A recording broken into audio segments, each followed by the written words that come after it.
What's good, YouTube, and welcome to the house. We can start this market watch with a deep social commentary about how magazine promos have created a fissure between NA, TCG, and the other regions, and how certain decks went overtime, or we could just say, guess some people are getting some gaga head. Yeah, my inner 12-year-old could not resist at all, but looking through this buyout, this is now a $20 cards, and I was scratching my head because I haven't seen this before. If you're from the EU, you probably didn't even know this was out as a card as well. Maybe if you were trying to build a Zexal deck, you did know you saw this over here, and the perfect place to realistically put these cards are a set like Gold Series with gold letter rares, but who knows if they're even on Konami's radar. There is a DDD card that needs a reprint desperately as a magazine promo as well. Now, the effect doesn't really justify a buyout, and I was asking around and people said, wait, this was big in Duel Links, which has reached into the TCG market just a couple of times. We've seen it with Amazonas, with Harpies, random buyouts that didn't make the most sense, yet they were still also fan favorite archetypes, and with Zexal, you do have the last range of actual kids getting into the game, growing up, then getting money to spend. We see the number hunting happening and people complete those really impressive number collections, so I could see that happening. Now, and good stuff news also for the TCG USA region and wherever Best Buys are, I see that the Cyber Strike structure deck is price match guarantee, retail $9.99, and you can get completely free shipping to pick up in store if available. So if you have Best Buys near you, you can actually get this without that $15 structure deck. But it is going down over on TCG Player, and you have that 10% off sale. Still cheaper to get through Best Buy, though. The competition has been ramping up on it, at least, with Infinite Impermanence being worth almost the structure deck. Not many people selling under that $10 range, or just barely. It's nice to see a retail place that has this in stock where you can get this. Not sponsored unless Best Buy one day.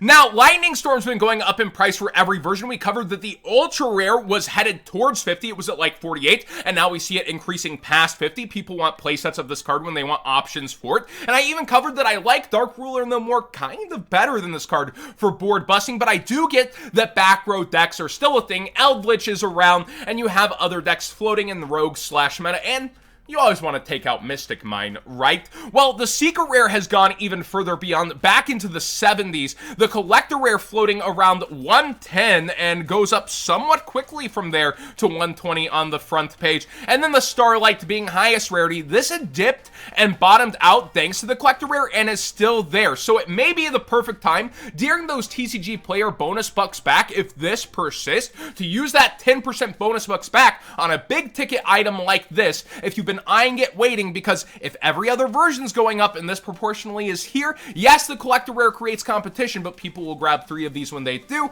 And on the 26th, we finally have bonus bucks back 10%. I believe that's October 26th, starting at 9 a.m. Central. So set those alarms and get the cards you want. The Diviner of Herald continues to go up. We were watching this a little and seeing it go up, and now it's towards $60, and it does still have Drytron within the meta. People still like to play that deck, even though most other Drytron cards are going down. And I mentioned there are Despia builds that kind of like go for this. It's one of the 3 builds that people are going for, though, so I don't think it's overly reliant. Just a note, though, this continues to creep on up right now, and Lightning Overdrive is extremely thirsty for value on anything but Starlights. Like, Kissy Kill Frost is the main seller besides it at $10 right now, and then Rudy Rose has been going up and down a little bit. Dingirsu, this crept up on me. Last I looked, this was $4 to $5. It's now a $7 to $8 card with extremely low quantities. Both Dual Overload and Dark Neostorm offer an Ultra Rare, and then the Ultimate Rare is pretty darn affordable for an OTS ulti. So again,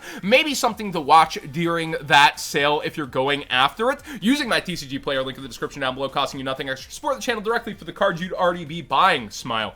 But no, this is a generic 8. It fits in so many rogue decks and even pops back into the metagame outside of Orcus, and I did note when it came out, even if Orca starts to like get hit on the ban list, this card has a very long future if not reprinted into the ground. And here we are. It's been what, over a year and a half since that dual overload reprint, so yeah, it's really starting to just get low on quantities. Now, speaking of nice reprints, the Megatins have been way down in price, thank freaking gosh. Wave 2 has started to get in some people's hands, as I understand, early, where it's just supposed to arrive by early November, so some people starting to see it from what I've heard, but not everybody is, so be patient with vendors.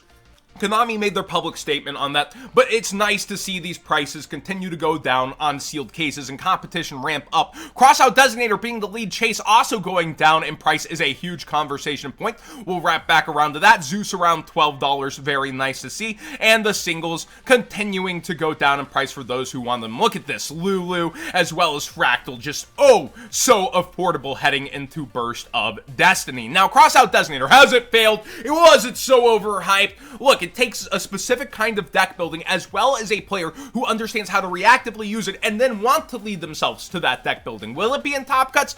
I think absolutely, but we're looking towards YCS level events, which are very few and far between from happening. So this card is currently 50, down from people pre-sale buying them at 120, and I told you guys a fool and their money would soon be parted. My hopium price was 50, and it's finally hit there as we head into, what is this, week 3 of the tins? It feels like we've covered it so much, but gosh dang, the 10s sure have had a lot going around. Speaking of 10s, the past 10s are now a year old, and time again, we really see a set age is about a year, and things start to go crazy inside it for the things that didn't get reprinted or are very wanted, and a lot of the 2020 10 cards are very wanted. Masquerena has a reprint coming, but she's at her all-time high for the secret rare. Borreload Savage has been getting a bit crazy both for this version and the ultra rare. Apollosa continuing to trek upwards, so these are cards you may want to consider also getting during that sale, because these staple S cards that end up in places, and Fusion Destiny, I can't state enough, a lot of people are going to be on this engine, but a lot of people were ready to buy in to resale. This could be one of those cards that hits multiple waves of price spikes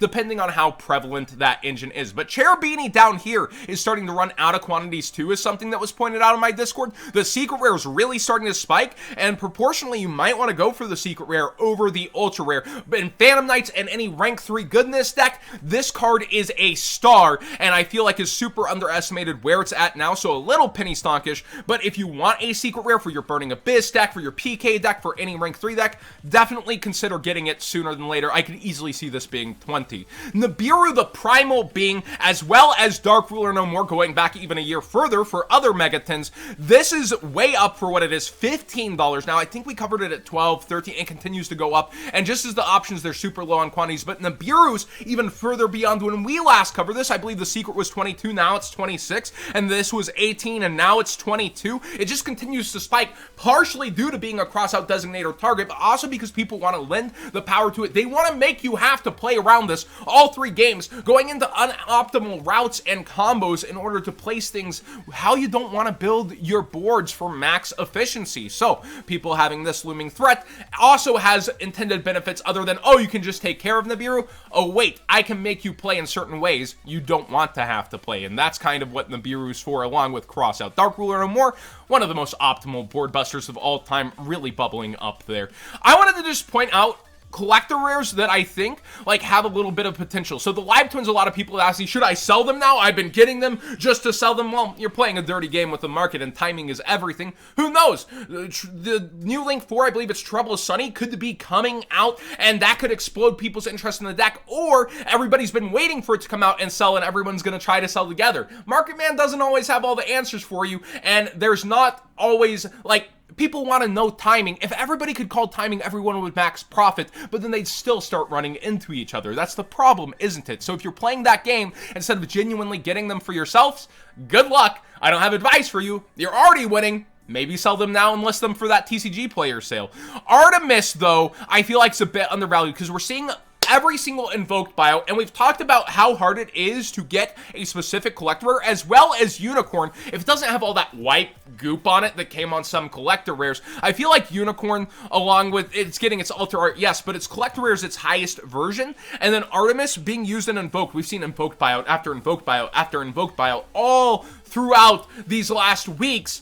Artemis is played in that deck as well as others, and the ultra rare is around $13, which is towards its high point, but you only pull 3.6 of these per 12 boxes by the math, and there aren't short prints in the ultra rare range, but there is clumping. And then to pull a collector rare, a specific one, you're opening about 4 cases of product with those 15 different collector rares and your 4 per case. Like, this is really hard to get when you think about it, and I really do think it'll probably be up in price versus here at some point, so you might want to grab that sooner than later. I just was going through the structure decks, and I found this to be an interesting conversation since we had a lot of the pieces upgraded, actually, and we see the singles really going down, yet the sealed is actually going up. It just speaks to how people love their sealed product. People are genuinely doing structure deck collections at this point. I've seen really cool ones where they complete one of every structure deck, but I don't think that justifies the current price point here for the sealed displays slash structures.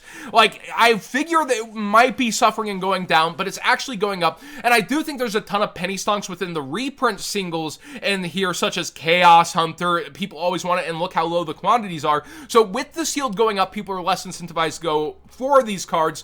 Might be time to get some of the singles for your repertoire of side decks slash, you know, dirty mine local deck when you're feeling in a terrible mood. Seriously, I think it's time to get some of those singles in the lower range of that structure, though. Fossil Warrior Skull Knight is a card I haven't stared at in a long time. Last I knew, it was $12 to $14, and here it is at 21, and it seems to have been that way for some time. Yeah, it was 18 earlier in the month, and last month, here's where the spike happens, right? Early in the month, maybe the TCG player sale. Almost seems to be actually exactly that point. It was in that 12 to 14 range I was watching it at. Remember, it's short printed in Battles of Legend Armageddon. I was just looking around. Remember, Miracle Rapture was also shorted. It's around $5. So it might be time for you also to consider some Battles of Legends cards. This is aging. It's the last Battles. Brothers coming out. And that leads a lot of people to look backwards. Fire Flint Lady extremely low on listings. I could see that being $5 one day. Definitely there are things to consider within the set getting sooner than later. I wanted to talk more Megatin discussion, I know, about how different cards are holding up versus their Megatin reprints thanks to there being different rarities in the tins. I love that Konami did that move. Credit where credit is due. That needed to happen a long time ago. Triple Tactics Talent Secret Rares really hanging in there, where others are not so much hanging in there for their upgraded version. And there is that Starlight even looming above Talents, yet Secret Rares just so much more than the Ultra, people willing to pay over double for it. But then we look at like Zeus, and I called this one, you know, falling out towards 25. It's almost there. People don't really value that secret rare upgrade towards it, and it continues to fall out and go lower in price. That's interesting, but those TCG player sales could have a weird effect on that as people grab the versions they want during that. And Animor Doran Archosaur, one of the top favorites for dinosaurs, and you have that deck in so many people's hands thanks to structure decks in the past. Well, people gladly are settling for that ultra rare, and while it's like 8x the price, I think this will continue to fall out towards like $12 despite how popular it is, how cool card it is, and how people really like Eternity Code. Just really, really cool to watch different cards either go stable and even up versus continuing to fall out. What a ride the Megatins have been. That being said, thanks for watching today's Market Watch. Please give this video a thumbs up if you enjoy my childish, unavoidable humor. But no, seriously, if you enjoyed the conversations, the look around the market you might not have taken, please subscribe if you haven't already. Give this video a thumbs up if you did enjoy those conversations, and let me know what you think about everything. Hopefully this helps you get a cheap structure deck if you have access to it. Sorry if you don't. I know it's like looking out there like, oh, these guys getting lucky, but I try to bring the best deals to my audience, sponsored or not, and I love to continue to do so. For that, I always put you guys first. I just want to have a quick conversation here at the end. People think I may have an incentive for, oh, push this sponsor. You get paid when you push a sponsor. Let's actually think about that real quick. I only get paid when I make sales. And if I continue to put out bad information, I will no longer lead people to actually commit to those sales. I work with specific sponsors to bring you guys the best deals and the best of both worlds. I get paid directly by you in a sense, though. I do not take advertisement dollars from these guys. I only get paid when you enter that code What's Good 5. So I get paid end user by you. I'm powered by the player, not actually by these guys. They're a means to an end. So just keep that in mind. I actually do tend to have the best interest of my audience, and that's why I put out information. Like, they'll say there's a sale on, you know, the ice barrier structure. Please don't buy that. And I'll tell you, this is a sale. I wouldn't do that, though. It's just if you happen to really be in the market for one or something. So I just want to put that out there. I get paid by you guys at the end of the day. I never take like a ad slot payment from these dudes, unless like actually Daily has done that for luxury tournaments. That's a bit different though. Hey guys, look at this tournament over here, is not like, hey, look at these pre-sales. I only get paid when it's a good enough deal for you guys and you guys act on it. So do know that, and I appreciate you for it. Thank you so much. Wouldn't be here in the same capacity, able to do this as a job without you guys, and be able to have the lifestyle where I can take care of myself and do these things. Okay, we're too mushy now. We're signing out.